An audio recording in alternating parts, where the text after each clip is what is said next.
Bonsoir à toutes et à tous. Merci de participer dans ce webinaire ayant pour titre l'importance d'un accompagnement émotionnel personnalisé lors des parcours de PMA. Ce webinaire sera mené par le Dr Frédéric Amofa, directrice médicale de Fertilab, et Stéphanie Tout-le-Monde, coach spécialisée en fertilité.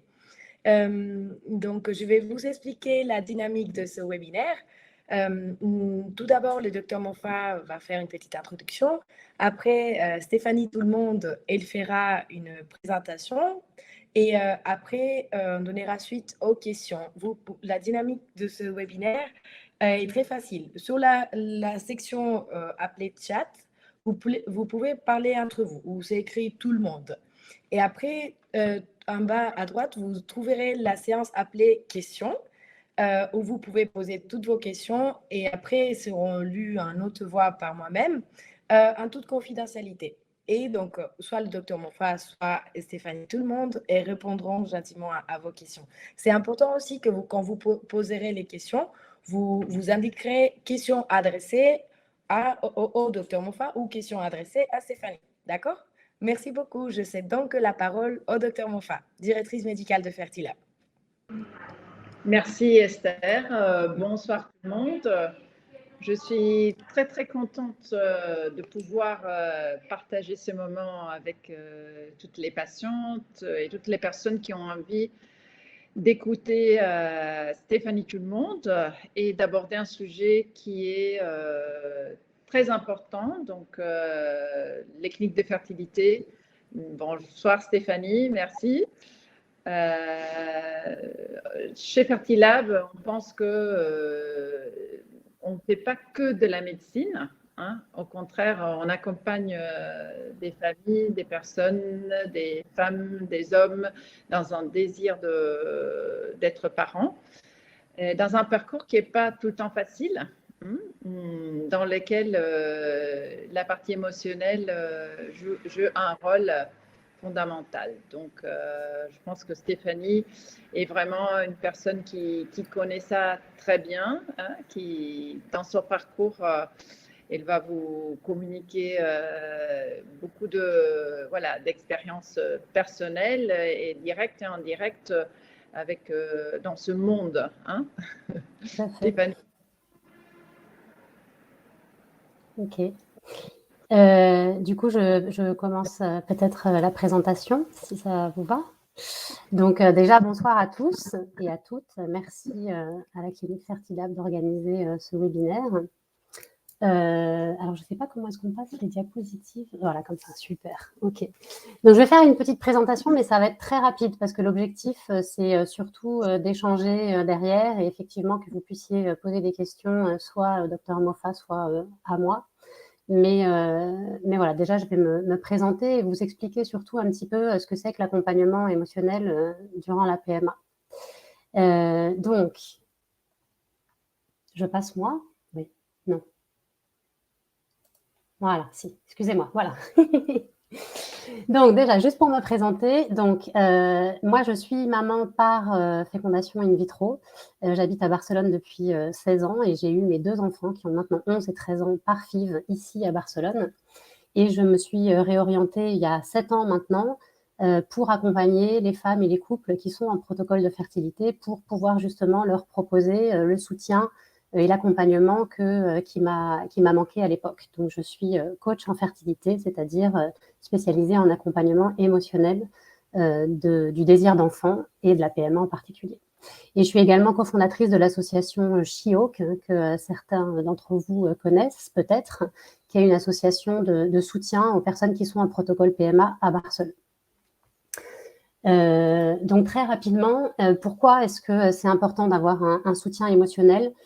Parce que, on le sait, la PMA, c'est vraiment un processus qui est émotionnellement compliqué. Donc évidemment, il y a plein d'émotions positives, de bonheur, de créer une famille, d'amour, d'impatience, d'excitation, etc. Mais c'est aussi teinté parfois par des émotions que j'aime pas qualifier de négatives, parce qu'aucune émotion n'est négative, mais en tout cas des émotions qui sont un peu plus difficiles à vivre, un peu plus désagréables, disons. Donc il y a les fameuses montagnes russes émotionnelles avec la tristesse, la peur, la colère parfois, la culpabilité, qui est souvent très présente dans les protocoles PMA, la jalousie même parfois de ses amies qui tombent enceintes, etc. Donc il y a vraiment un processus émotionnel qui est complexe et on a beaucoup de montagnes russes ou d'ascenseurs émotionnels. C'est aussi exacerbé par le fait que c'est un protocole, enfin ce sont des sujets qui sont assez tabous finalement, même aujourd'hui, même en 2023, même si la société avance à grands pas, même si notamment en France, il y a des changements dans la législation, et ben, il y a encore beaucoup de tabous autour de la fertilité, autour de la PMA, autour de la maternité en général, et souvent c'est des protocoles qui sont vécus de manière assez solitaire. Parce que difficile d'en parler avec les autres, difficile de trouver le soutien auprès de sa famille ou de ses proches. C'est aussi des protocoles qui sont très stressants, on le sait, c'est ultra médicalisé et à la fois, il y a une grande partie qui dépend de nous parce que c'est nous qui nous faisons les injections tous les jours. Donc, il y a ce stress-là. Il y a beaucoup d'étapes, beaucoup d'informations à assimiler, beaucoup de nouvelles. Combien d'ovocytes on prélève, combien d'embryons on a, AJ5, etc. Donc, il y a beaucoup de nouvelles, en fait, qui peuvent un peu parfois apparaître comme des coups près. Et tout ça est exacerbé par les traitements à distance quand on habite en France et qu'on a recours à une clinique en Espagne. Dans le stress aussi, il y a quelque chose qui joue beaucoup, c'est le manque de contrôle. On ne contrôle pas le résultat, on ne contrôle pas le timing. Et on aime bien, nous, aujourd'hui, surtout nous les femmes, on aime bien contrôler. Donc, le manque de contrôle, c'est aussi quelque chose qui revient très régulièrement dans les personnes qui sont en protocole PMA. Ensuite, c'est des protocoles qui, on ne sait pas combien de temps ils vont durer et ils ont un impact vraiment sur toutes les facettes de notre vie. Donc, souvent, on ne change pas de travail parce qu'on se dit peut-être que je vais tomber enceinte dans 3 mois ou peut-être que je vais avoir tel protocole à ce moment-là. On ne fait pas de projet de voyage. Il y a un impact à cause du tabou, il y a un impact sur nos relations familiales, amicales, etc. Et finalement, ça a un impact sur notre santé aussi, sur notre bien-être physique. Et donc, il y a vraiment un impact sur toutes les facettes de notre vie. Et comme je vous ai dit, un stress additionnel lié au traitement à distance. Donc, tout ça fait que se faire accompagner, ça peut être extrêmement utile. Parce que c'est vrai qu'on peut le vivre de manière positive et c'est super d'essayer d'être positive et optimiste, etc. Mais parfois, c'est difficile. Parfois, on n'y arrive pas. Et dans ces cas-là, c'est bien de se faire accompagner pour trouver des ressources et pour trouver des outils, en fait, pour mieux vivre tout ça.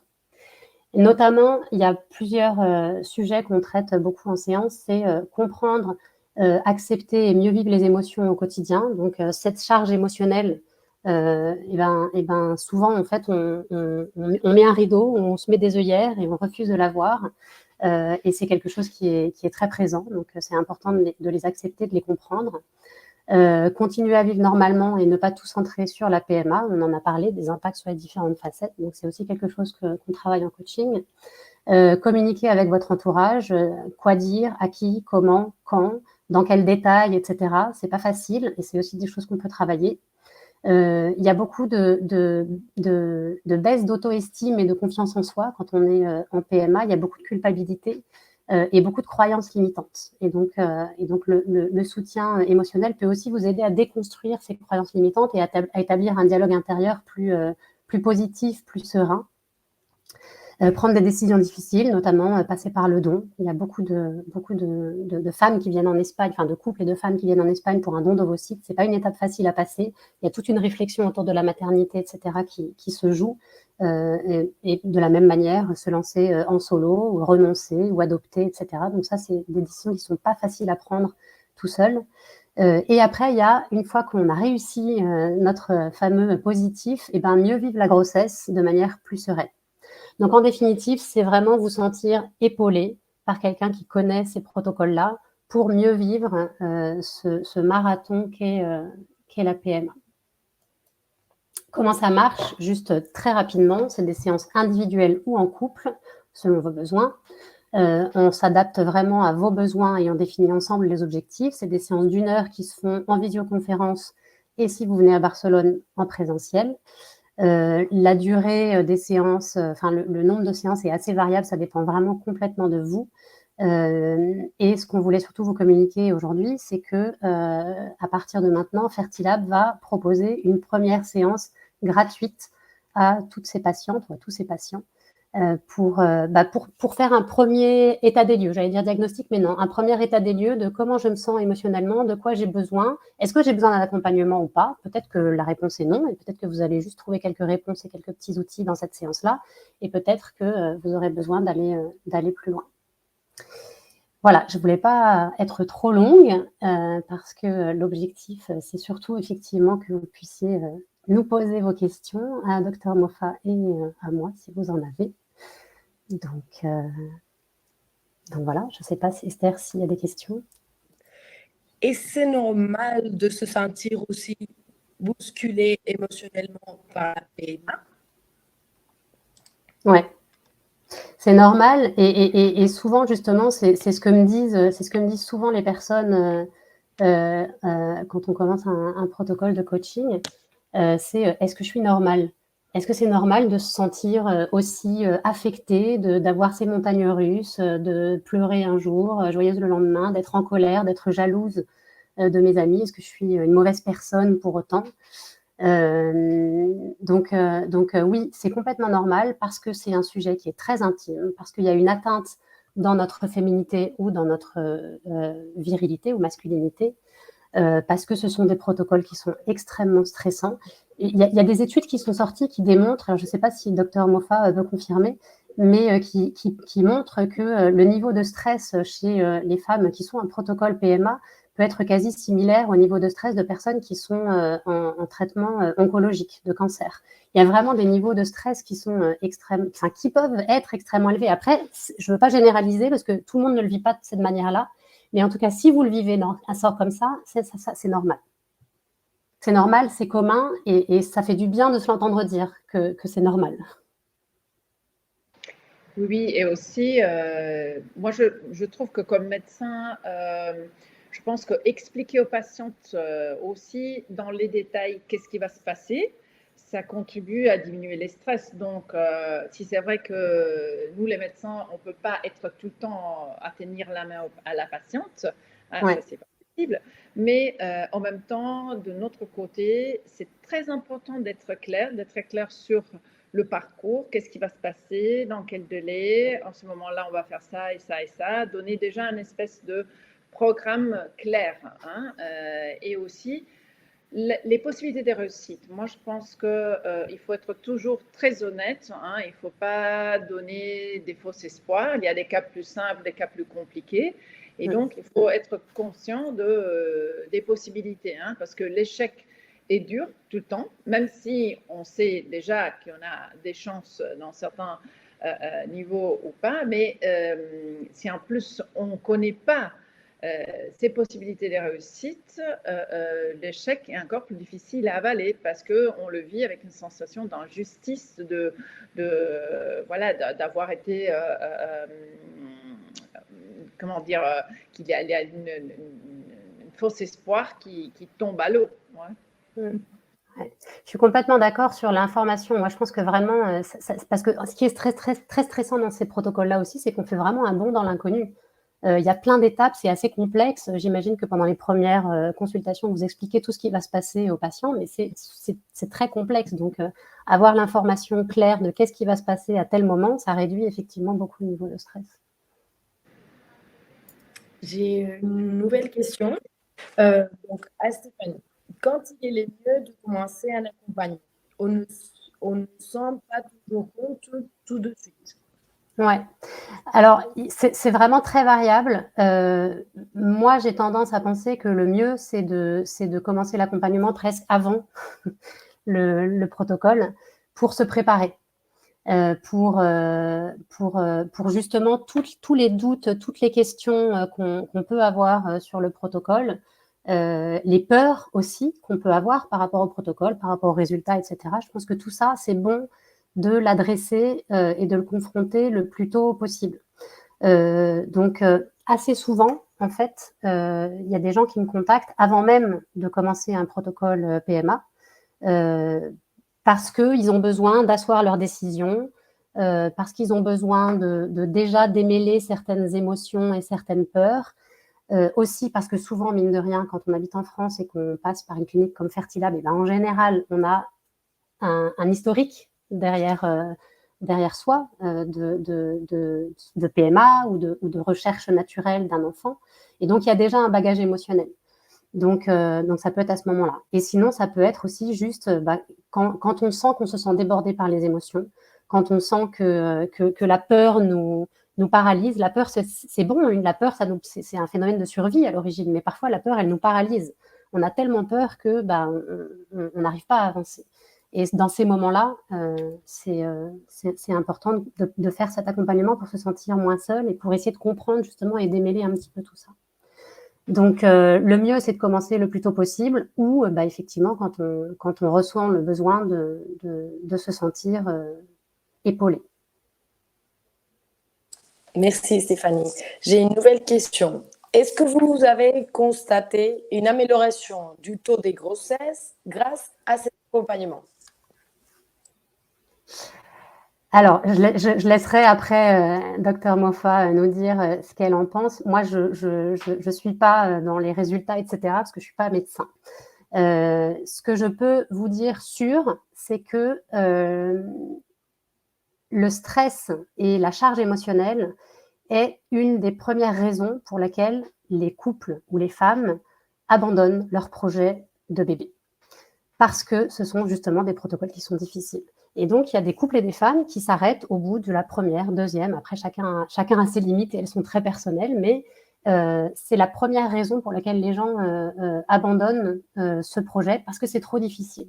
Donc, être accompagné à ce moment-là, réduire la charge émotionnelle, réduire le stress, à trouver des outils pratiques, parce que le coaching, ça a vraiment un aspect très pratique. Donc, trouver des outils et des ressources à mettre en place au quotidien pour mieux vivre tout ça, en tout cas, ce que ça permet, c'est de tenir dans la longueur. Donc, on ne sait pas combien de temps ça va durer. Il y en a pour qui ça marche du premier coup et je touche du bois pour que ce soit le cas de tout le monde, mais ce n'est pas toujours le cas. On ne sait pas combien de temps ça va durer. C'est un peu un marathon parfois. Et donc, cet accompagnement, ce dont je suis sûre, c'est qu'il permet en tout cas de se sentir mieux et de mieux le vivre. Et du coup, d'abandonner moins en route. Après, l'impact des émotions et du stress sur le résultat médical directement, là, je laisse Dr Mofa nous dire ce qu'elle en pense. Non, mais je suis tout à fait d'accord. Donc, en Fertilab, il faudrait mettre en place en étude, et pourquoi pas, on peut aussi le faire et comparer les résultats avec accompagnement ou sans accompagnement. Mais c'est clair que, comme on a déjà dit, les taux de réussite dépendent en premier lieu du cas spécifique, de l'âge de la patiente, s'il y a la qualité de l'utérus, des ovaires, des spermatozoïdes, des ovocytes. Donc, il y a des facteurs qui sont déterminants et donc on va dans un domaine très technique. Donc, je ne peux pas dire, voilà, avec accompagnement, on augmente dans certains pourcentages le taux de réussite ou d'implantation d'un implant. Mais ce que je sais, c'est qu'une patiente qui est moins stressée, elle est aussi plus, donc elle a aussi plus facile à suivre le traitement. Les traitements sont lourds. Donc, si on est hyper stressé, déjà, chaque médicament, chaque injection, ça va être vécu comme vraiment une violence parfois. Et donc, si on est plus sereine, on va sûrement suivre mieux les protocoles. Parfois, on voit que le stress est tellement élevé que la patiente, elle a des actes manqués parfois. Elle oublie certains médicaments et surtout, elle se culpabilise énormément parce qu'elle a oublié. Et tout ça, c'est dû au niveau de stress. Donc, si on pense que le fait de diminuer le stress, ça aide aussi à faire le parcours d'une manière plus adhérente au protocole, en fin de compte, ça peut augmenter les chances. Et surtout, comme le dit Stéphanie, c'est une question de tenter parfois plusieurs fois. Et si le stress est très élevé, l'échec peut amener à ne pas retenter pour la peur de l'échec même. Et donc, c'est évident, si on ne se donne pas de chance, on n'aura jamais le résultat, non? Donc, je suis d'accord avec toi, Stéphanie. Ouais. Merci, docteur Mofa et Stéphanie. J'ai une nouvelle question. Bonjour, comment pouvons-nous prendre rendez-vous pour cet accompagnement? Je suis actuellement à Barcelone en attente d'un transfert d'une FIV avec double don. Première prise de sang et écho dans 2 jours. Et ben c'est facile, vous m'écrivez un mail et on s'appelle. En fait, souvent, ce que je fais, c'est que bon, on peut faire un appel téléphonique pour planifier un rendez-vous, où vous pouvez m'envoyer un message, soit en passant par Fertilab, soit en passant directement par moi. Et effectivement, comme on disait tout à l'heure, si vous êtes patiente de Fertilab, la première séance est gratuite. Donc, et si vous êtes à Barcelone en ce moment, et ben génial, parce qu'on peut se voir, on peut toujours le faire en visioconférence, il n'y a pas de souci, mais on peut aussi se voir en présentiel. Donc, Merci, tout dépend Stéphanie. combien de temps vous restez à Barcelone et si vous repartez. Mais bon, si vous avez les premières échos et prises de sang dans 2 jours, j'imagine que vous êtes là encore peut-être en début de semaine prochaine au moins, et on peut tout à fait planifier un rendez-vous. Merci. J'ai lu la suivante question. Au docteur Mofa, quel est l'âge limite de prise en charge d'une nouvelle patiente? D'une nouvelle patiente, oui. Donc, à Fertilab, on a une âge limite à 50 ans pour la prise en charge. Mais c'est clair que ça dépend aussi du type de traitement. Après les 44 ans, on va proposer à la patiente sûrement un type de traitement avec don d'ovocytes ou don d'embryon. Donc, si c'est vrai que l'âge limite pour la prise en charge, c'est 50, il faut savoir que pour certains types de traitements, l'âge est inférieur. Merci, docteur Mofa. À Stéphanie, quel est le meilleur moment de commencer un accompagnement pour maman solo, car dans ce processus et stress, on ne se rend pas toujours compte de ce dont on a besoin? Alors, c'est vrai que, donc, c'est déjà la deuxième personne qui dit qu'on ne se rend pas forcément compte de ce qu'on a besoin. Et c'est vrai qu'assez souvent, en fait, lors de la première séance de coaching, ce qu'on fait, c'est justement qu'on démêle ça. De quoi est-ce que j'ai besoin? Qu'est-ce que j'attends? Comment est-ce que je veux vivre? Comment est-ce que je vis ce protocole et comment est-ce que j'aimerais le vivre?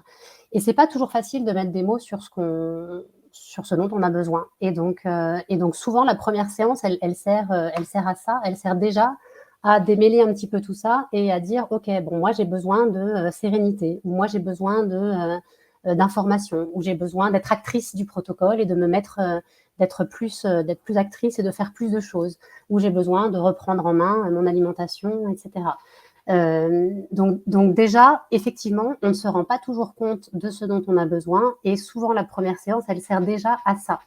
Les gens me disent, je vous contacte, mais je sais pas trop. Bon, ben, c'est un point de départ et on le démêle souvent à la première séance. Et ensuite, quel est le meilleur moment pour commencer un accompagnement pour maman solo? Moi, j'ai tendance à dire justement, quand on a des décisions comme ça, maman solo, ou par exemple passer par un don d'ovocytes, ou par un don de sperme, ou par un don d'embryon. Là, c'est bien de le faire avant de commencer, parce que c'est une décision qui n'est pas facile à faire. Souvent, elle est prise, à moitié prise, pas tout à fait assumée, avec beaucoup de peur, avec beaucoup de doutes.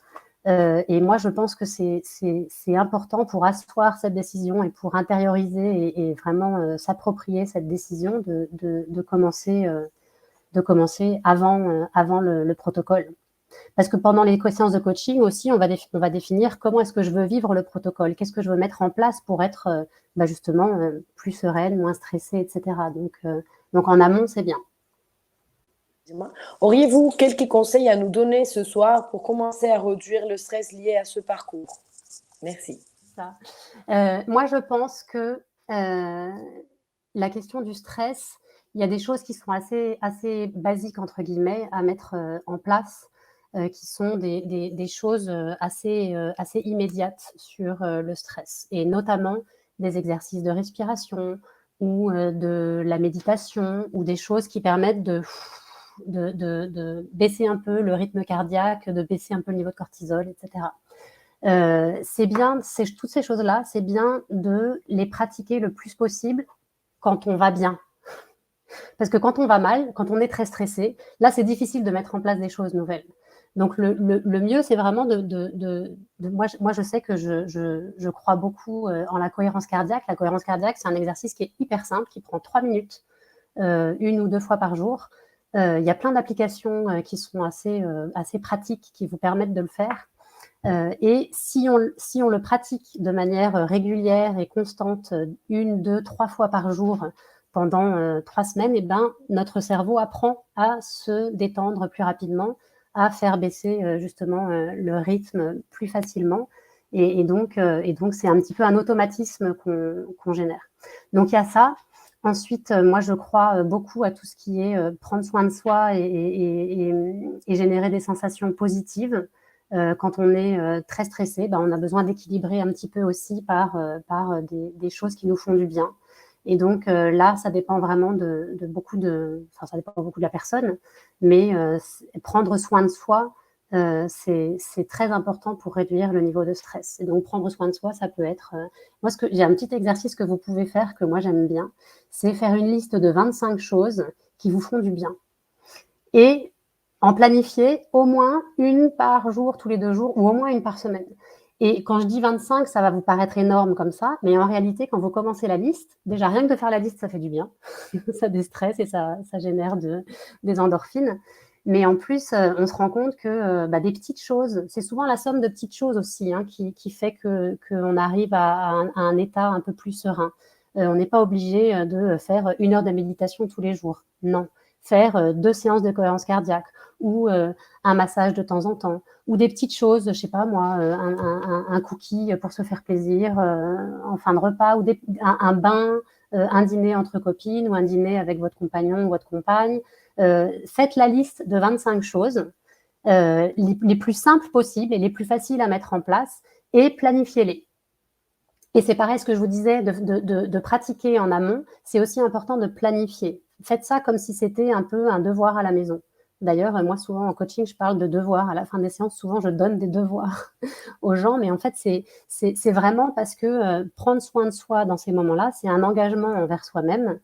Et il y a un travail, donc il y a un peu se forcer, etc. Et donc, planifier les choses, ça aide à les faire. Et ensuite, donc ça, le stress, donc la cohérence cardiaque ou la méditation ou juste des exercices de respiration ou de sophrologie, par exemple. La liste des 25 choses qui vous font du bien, qui vous font plaisir. Et moi, je pense que, comme disait le docteur Moffa avant, pour réduire le stress, informez-vous.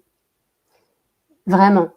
Posez, et alors là, moi, je suis souvent assez pénible avec ça, mais posez toutes les questions à l'équipe médicale. L'équipe médicale, je pense que vous ne allez pas me contredire, l'équipe médicale, elle est là pour répondre à vos questions et pour vous donner l'information. Et ça, c'est très, très, très important. Parce que souvent, on ne sait pas. Ah, mais à quelle heure il faut que je fasse ci? Puis ils ne m'ont pas dit quand est-ce qu'ils me donneraient les résultats. Et puis, est-ce que je peux demander la qualité des embryons? Et donc, il y a plein de questions en fait, qui tournent dans nos têtes qui peuvent nous paraître à nous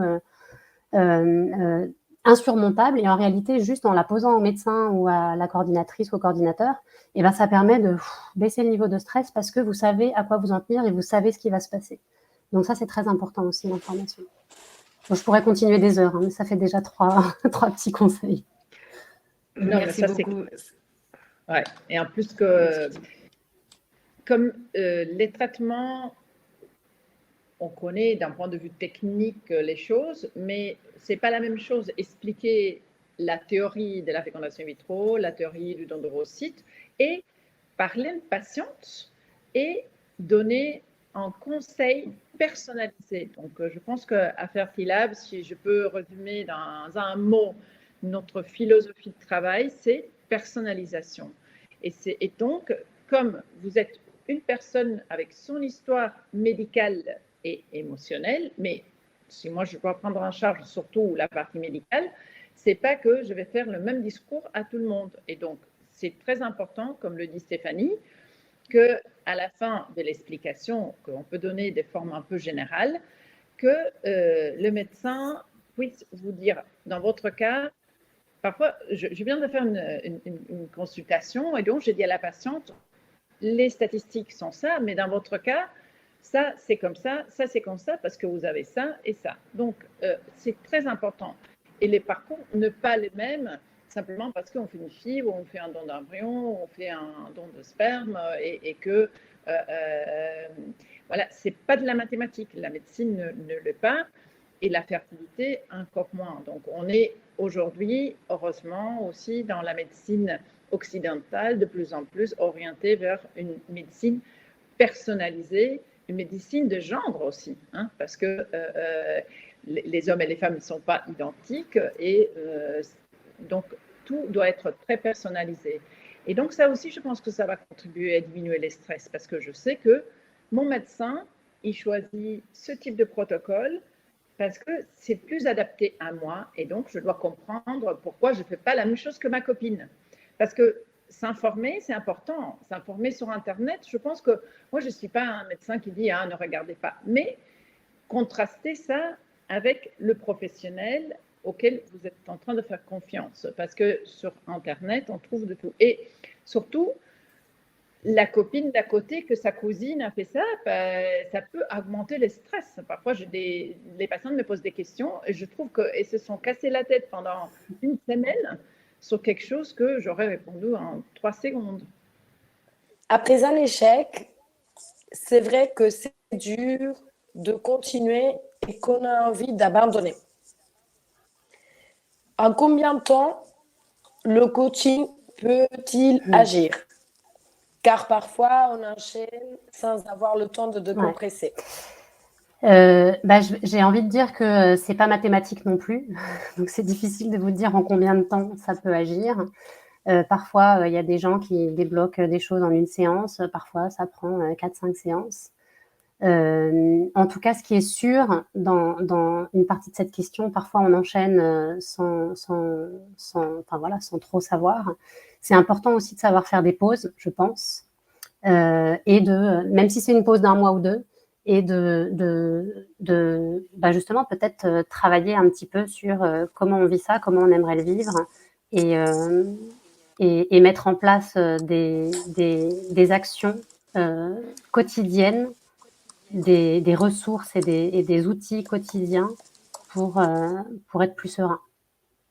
Donc, en combien de temps, je peux pas répondre, mais en tout cas, si vous sentez que c'est trop difficile de se relancer maintenant, je pense qu'une pause de 1 ou 2 mois, ça va pas changer la face du monde au niveau des résultats, et ça vous permet peut-être de vous recentrer, de respirer, de vous ressourcer et de reprendre confiance surtout, parce que c'est difficile d'avoir confiance dans son corps, d'avoir confiance dans la médecine, d'avoir confiance, mais c'est important de travailler là-dessus. Comment vous vous différenciez, vous, des autres cliniques en fertilité? Comme je disais tout à l'heure, c'est, je pense, notre philosophie de personnalisation et le fait de traiter les patientes avec un parcours médical et aussi émotionnel. Hein. Donc, à part la possibilité que vous avez maintenant avec Stéphanie, il ne faut pas oublier que chaque patiente a une coordinatrice qui l'accompagne. Donc, parfois, ça m'arrive que les patientes qui arrivent à Barcelone et qu'on s'est juste vu par vidéo et puis elles arrivent un jour et se sentent à la maison, elles me disent, voilà, j'ai la sensation d'avoir été accompagnée d'une manière très proche, beaucoup plus que ça m'est arrivé peut-être à côté de chez moi dans mon parcours précédent. Donc, je pense que c'est surtout ça, la personnalisation. Qui donne des résultats aussi au niveau, disons, des techniques de procréation. Et après, évidemment, on a les meilleures technologies, on a évidemment l'embryoscope, on a des time-lapse, on a des biologistes qui sont des professionnels exceptionnels au laboratoire, qui sont capables d'appliquer toutes les techniques au laboratoire, le diagnostic implantatoire, toutes les techniques de sélection des ovocytes, des spermatozoïdes. Donc, au niveau biologie, on a une équipe formidable. On fait aussi de la recherche, hein, donc je suis très contente aussi d'annoncer qu'il y aura un congrès européen. Il y a un congrès européen tous les ans, et cette année c'est à Copenhague, et Fertilab présente une étude sur le cycle naturel chez les receveuses d'ovocytes, chez les receveuses d'embryons. Donc, et on a démontré qu'en cycle naturel, quand on peut l'appliquer, ça marche même mieux que les cycles artificiels. Donc, je pense que le fait d'être vraiment investi sur la personnalisation et dans les techniques de nouvelle génération, ça nous permet d'avoir des résultats excellents et de faire en sorte que les patientes, même à distance, se sentent vraiment suivies de proche. Merci. Prochaine question. Je suis suivie dans une clinique à Barcelone depuis 1 an. Chaque essai, j'en suis au 4e, génère du stress. J'ai fait beaucoup de choses pour être bien accompagnée, mais au final, que des échecs. Que pourriez-vous m'apporter de plus et de différent avec ces coachings? Je pense qu'en fait, souvent, on fait beaucoup de choses pour cocher les cases. On m'a dit que l'acupuncture, c'était bien, donc je vais faire de l'acupuncture. On m'a dit qu'il fallait voir un naturopathe, donc je vais voir un naturopathe. On m'a dit qu'il fallait que je fasse du sport, donc je fais du sport. Et on coche toutes les cases pour être sûr qu'en gros, on fait tout ce qu'il faut. Et parfois, ça génère presque plus de stress que de ne rien faire, parce qu'on a une agenda. Alors, entre les injections, les rendez-vous médicaux, le monitoring, alors en plus, il faut rajouter... Donc, moi, je pense que ce qui est important, c'est de personnaliser de la même manière que Fertilab propose une personnalisation. Moi, je pense qu'en termes de choses à faire, il faut que ce soit personnalisé et que ça soit vraiment en fonction de vous, ce qui vous fait du bien à vous. Et se concentrer sur les 1, 2, 3 choses qui vous font du bien à vous, qui vous aident, vous, au quotidien, et pas forcément multiplier des milliards de choses. Donc, en fait, ce que nous, on fait en séance, c'est qu'on travaille vraiment sur vous, sur vos ressources à vous, par exemple, on fait un exercice qui s'appelle la ligne de vie, où on regarde un petit peu tous les différents événements de notre vie, et on essaye de comprendre à tel moment, que ce soit des événements positifs ou négatifs, quelles sont les ressources que j'ai mobilisées, que j'ai mis en place ou que j'ai appris au travers de cet événement, quelles sont les choses qui m'ont aidé à mieux vivre telle ou telle chose, et on va vraiment essayer de comprendre quelles sont vos ressources à vous, les choses qui vous font du bien, etc. Donc vraiment personnaliser. Merci Stéphanie. Alors, j'ai une nouvelle question. Je commence mon stimulation demain. Comment gérer le stress de savoir quand je devrais prendre l'avion pour aller faire la ponction? Le stress de l'avion? Oui. De ne pas connaître la date, je pense. Et de savoir quand je devrais prendre l'avion. Bah là, je peux répondre. C'est clair que faire un suivi à distance, c'est quelque chose qui aide la patiente à ne pas rester trop longtemps sur place à Barcelone avec les frais, etc. En même temps, il y a ce stress de devoir prendre l'avion à la dernière minute. Normalement, un cycle de fécondation in vitro, grosso modo, la ponction ovarienne, ça va tomber entre le J12 et le J16, grosso modo. Donc, normalement, au 2e contre-folliculaire, normalement, on commence les contre-folliculaires vers les J7, normalement, J9, J10, on va pouvoir déjà dire à la patiente quand plus ou moins ça va tomber.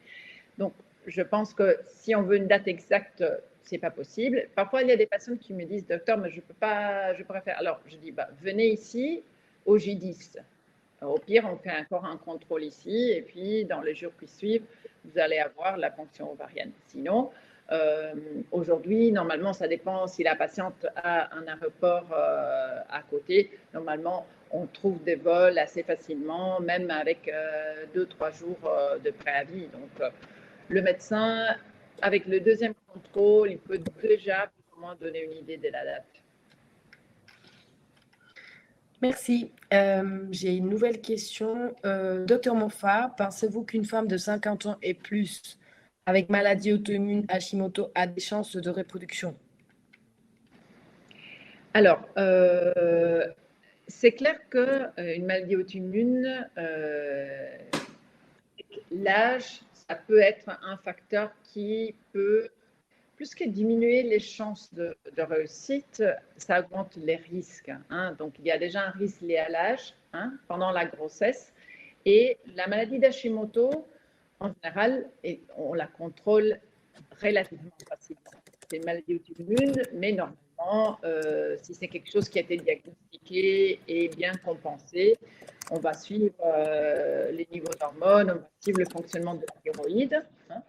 Mais donc, c'est clair qu'on ne peut pas oublier qu'en même temps, la patiente elle a des risques liés à l'âge. Donc, moi, j'ai eu des patientes dès 50 ans avec thyroïdite d'Hashimoto qui ont accouché. Mais c'est clair qu'il faut faire un suivi très de près et aussi une fois enceinte surtout, il faut avoir un suivi chez le gynéco sur place assez strict. Excusez-moi. Bonjour, j'ai une question pour le docteur Monfa. Je vais commencer un protocole de don d'ovocytes avec mon conjoint. Pourquoi est-ce que les taux de réussite au fur et à mesure de transfert d'embryon, j'imagine, il manque un verbe, je ne sais pas si c'est augmente. Je pense. C'est-à-dire que quand on parle de taux de réussite dans le traitement, il faut parler d'un côté du taux de réussite à chaque fois qu'on transfère un blastocyste. Si là, on parle de don d'embryon, le taux de réussite sur le transfert d'un blastocyste qui provient du don d'embryon, on est autour de 60% de taux de grossesse positif.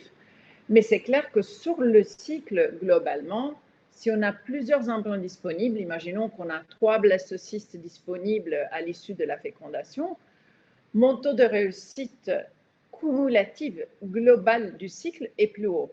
Mais chaque transfert, c'est comme à chaque fois, je joue une carte. Alors, j'ai des cartes qui sont très bonnes. À chaque fois, j'ai une carte. Mais si j'ai 3 cartes bonnes, ma probabilité de jouer la partie, de gagner le match, c'est plus élevé. Donc, c'est une question statistique. Ce n'est pas que le deuxième transfert a plus de chances. C'est la probabilité globale du cycle qui augmente en fonction aussi du nombre de... Après, si on a la chance de tomber enceinte sur le premier, on a le 100% avec un seul. Merci, docteur Monfa. J'ai une nouvelle question. Est-ce normal de ne pas avoir autant de questions? Je pose des questions, mais j'ai l'impression que j'en ai moins que des autres femmes. Tant mieux, c'est ce que je disais tout à l'heure. Hein. C'est-à-dire que tout le monde n'a pas forcément besoin d'avoir un accompagnement émotionnel et tout le monde n'a pas forcément autant de questions. Et tant mieux. C'est vraiment plus pour les gens qui justement ont ces questions-là, mais il faut surfer sur la vague. Hein. Si vous n'avez pas trop de questions et que vous êtes positive et que vous êtes sereine, il faut en profiter et puis mettre en place des choses à ce moment-là. Ouais. Merci. Prochaine question. Dans cet accompagnement, proposez-vous également des séances de type acupuncture ou ostéopathie ou nous conseillez-vous des spécialistes de ces disciplines à Barcelone?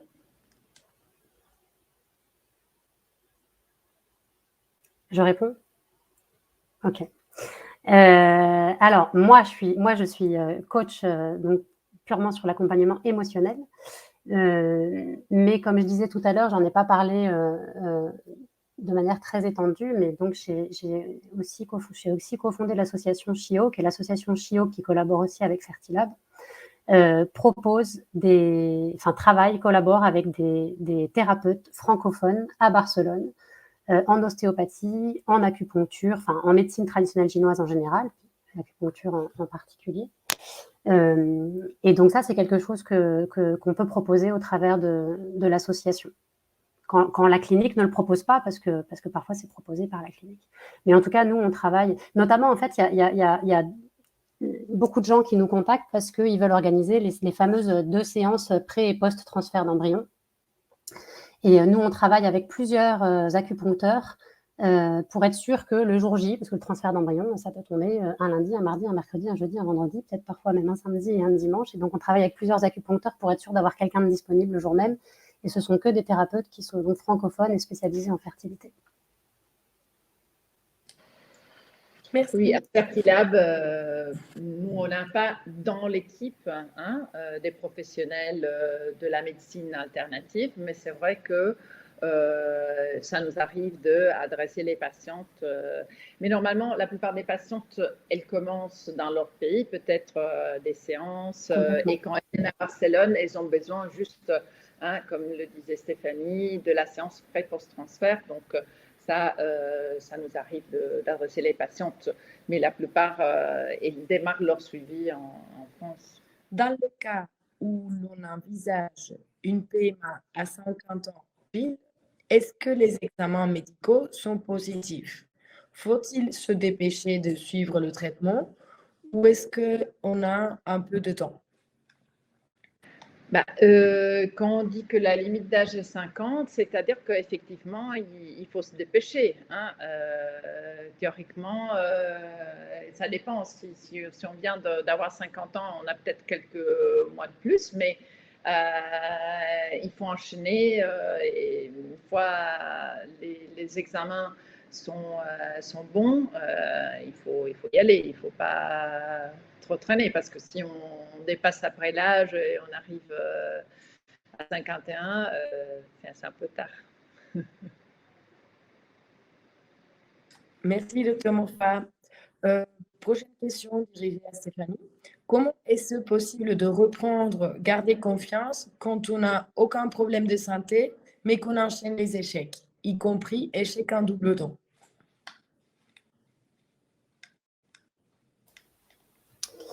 Là, je pense que je vais plutôt laisser répondre le docteur Moffat. Je pense que pour le coup, il faut être accompagné par des médecins qui vont aller chercher le pourquoi du comment.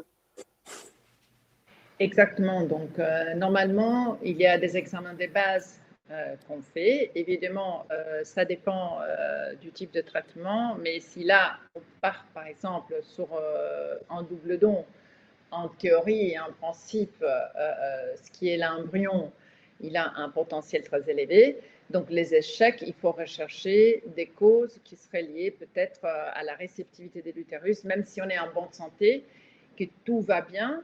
C'est clair que si on enchaîne des échecs ou des fausses couches, il y a un problème quelque part et parfois il faut aller vraiment très à fond de la question en sachant qu'on n'a pas des tests pour tout. Il y a des fois où je dis aux patientes, écoutez, on a tout cherché, on n'a rien trouvé. Mais ce n'est pas pour autant qu'on ne va pas mettre en place peut-être un protocole un peu différent. Et de là, ça vient aussi la fameuse personnalisation. Je peux aussi décider que voilà un protocole un peu différent en voyant ce qu'on a fait avant, etc. Et peut-être la fois que ça va marcher, il y a des fois qu'on ne sait pas pourquoi ça a marché, mais ça a marché. Donc finalement, c'est l'objectif final qui va nous amener. Mais c'est vrai que pour répondre à la question pourquoi j'enchaîne des échecs, même en double don, et je suis en bonne santé, il faut quand même aller regarder vraiment très profondément les différents aspects. Aujourd'hui, on a des tests génétiques aussi sur l'endomètre, on a des tests génétiques sur la coagulation, système immunitaire, on a des profils de réceptivité et donc on a des outils aussi pour aller chercher un peu plus loin. Conseillez-vous de rester quelques jours à Barcelone avant ou après le remplacement embryonnaire afin de réduire le stress du voyage et peur de l'échec, ou pensez-vous que c'est inutile? Alors ça, je pense que la réponse, il y a deux réponses. Techniquement, ce n'est pas nécessaire. Donc, on peut faire un aller-retour et j'ai des patientes qui ont fait l'aller-retour sur la journée en avion, de Londres, de n'importe où, et sont enceintes de leur bébé. Mais si le fait de prendre l'avion la même journée, ça vous génère du stress, alors je préfère que la patiente, elle décide si ça la stresse moins d'arriver la veille, pour arriver à la clinique en toute sérénité le matin, et puis elle prend l'avion dans la soirée, ou si elle veut se donner un petit cadeau, comme le disait Stéphanie, se faire plaisir, pourquoi pas on prend ça comme une petite vacance, mais en même temps, si je me sens obligée à rester à Barcelone 3 jours et je me stresse parce que je me suis obligée à rester et je préfère retourner chez moi avec, dans ma petite maison, appartement, avec mes amis, mon chat, ma famille, alors c'est mieux de rentrer tout de suite. Donc, techniquement, on peut faire ce comme on veut. C'est vrai ce que vous dites effectivement, rester à Barcelone, ça peut être moins stressant parce qu'il y a moins d'aller-retour, parce qu'on contrôle un peu plus, donc on reprend le contrôle et on a moins le stress de devoir se déplacer à la dernière minute, etc. Mais c'est vrai que parfois, ça dépend un peu comment on le vit en fait. Effectivement, il faut le voir dans ces cas-là comme des petites vacances ou pour peut-être juste 1 ou 2 jours de plus. Mais si c'est pour rester à l'hôtel en attendant l'appel de la clinique, en fait, ça peut être plus stressant qu'autre chose. Donc, c'est vraiment très, très, très personnel. Merci, Dr Monfa et Stéphanie. Donc, je vais à la suivante question. Dr Monfa, avez-vous constaté des meilleurs taux d'implantation avec l'acupuncture? Encore une fois, si la réponse est une réponse scientifique, je peux dire qu'il y a beaucoup d'études qui ont été faites, mais il y a des études qui montrent pas de différence, des études qui montrent des meilleurs taux. Je ne connais pas trop d'études qui ont montré qu'il y a moins de chances, mais en tout cas, on n'a pas encore une base scientifique pour dire oui, il faut faire l'acupuncture à chaque fois parce que ça améliore les taux. Donc, mais c'est vrai que dans certains cas, par exemple d'échecs d'implantation, d'endomètres peu réceptifs, probablement les séances d'acupuncture peuvent augmenter aussi la vascularisation. Hein, donc, mais la réponse scientifique, je ne peux pas vous dire oui, voilà, c'est démontré scientifiquement à 100%, ça augmente. Mais on a des retours assez positifs et surtout, on l'a appliqué parfois chez des patientes, des cas très compliqués. Après, encore une fois, est-ce que ça a marché parce que la patiente a fait l'acupuncture ou parce que l'acupuncture a diminué son stress ou parce que cette fois-là, ça devait marcher? Je n'ai pas la réponse. En tout cas, je suis déjà suivie par Fertiline. J'ai les compléments alimentaires avec une hygiène de vie que j'ai changée. Vous pensez que je dois encore faire ce coaching en sachant que je pense à commencer les traitements au courant de mois d'août? Merci. Pour moi, ce sont 2 choses complètement différentes. Fertiline et l'hygiène de vie, c'est très important et c'est très, très bien de le faire. Et en plus, ça vous permet de vous sentir plus actrice du protocole. Il n'y a pas juste la partie médicale, mais il y a aussi, moi, je prends soin de mon corps et je mets en place des choses pour être mieux et pour augmenter les chances de réussite. Dans votre cas, le coaching, ça peut vous aider d'un point de vue purement émotionnel si vous voulez vous préparer au protocole pour mieux le vivre, pour être plus sereine, plus détendue, plus positive, pour gagner en confiance, etc. Pour moi, c'est 2 choses complètement différentes. Donc, oui, si vous pensez que ça peut vous aider à mieux gérer les émotions, à mieux gérer le stress, ou peut-être à vous préparer et à intégrer ce protocole. Et certaines questions, celles qui ne pourront pas être répondues aujourd'hui, n'hésitez pas à nous contacter à france@fertidam.org. Je le dirai aussi par écrit. Et comme ça, demain, on vous mettra aussi en contact avec Stéphanie et on répondra aux questions qui ne seront pas répondues ce soir. Donc, prochaine question. Docteur Mouffa, au bout de combien d'échecs doit-on commencer à chercher l'origine du problème? Peut-on anticiper et faire des recherches avant? C'est une très belle question parce que les médecins aussi, quand on se retrouve dans des congrès internationaux, on se pose la même question. Quand est-ce qu'il faut vraiment commencer à appeler l'échec échec de répétition, échec d'implantation répété, hein, et quels sont les tests qu'il est justifié faire tout d'abord?